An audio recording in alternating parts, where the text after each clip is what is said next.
করে বলেন যে তোমার মসজিদ সেই তো তোমার রাসূল হয়। অতএব আমার মসজিদ যেদিন আগমন করেছেন সেদিনই তো আমার ঈদে মিলাদুন নবী, হয় কিনা? আমি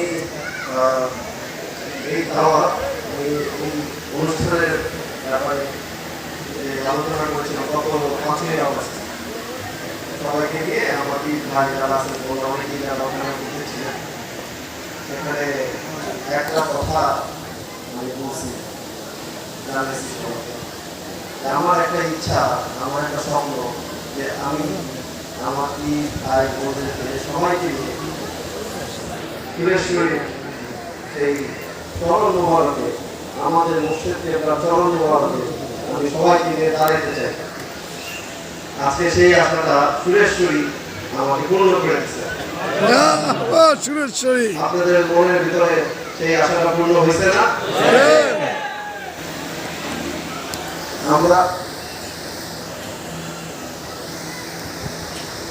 আপনাদের উপস্থিতি দিয়ে আমরা আসলে সুরেশ্বরী গোলাম, আমিও সুরেশ্বরী গোলামের গোলাম, এটাই আমার পরিচয়, আমার কোনো পরিচয়। তবে আজকে আপনারা যে আমার ডাকে না, আমার মসজিদের দুপুরে আমি আপনাদেরকে ডাক দিয়েছি, মানে দাওয়াত দিয়ে। আসলে এই অনুষ্ঠানটা বাবা কেবলা করতেছে না, এই অনুষ্ঠানটা আমরা এই ভাইরা সবাই মিলে সব এই ভাই বোনরা সুরেশ্বরী গোলামরা বাবা ইকরামুল গোলাম নামে একসাথে করার চেষ্টা করেছি। আশা করি এই পর্যন্ত আমরা সাফল্য হয়েছি।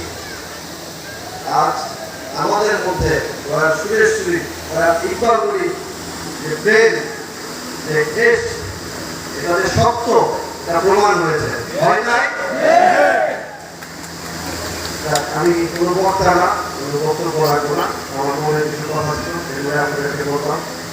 এই মুহূর্তে আমার থেকে বড় চান্দা যান, তিনি আমাদের বক্তব্য রাখবেন।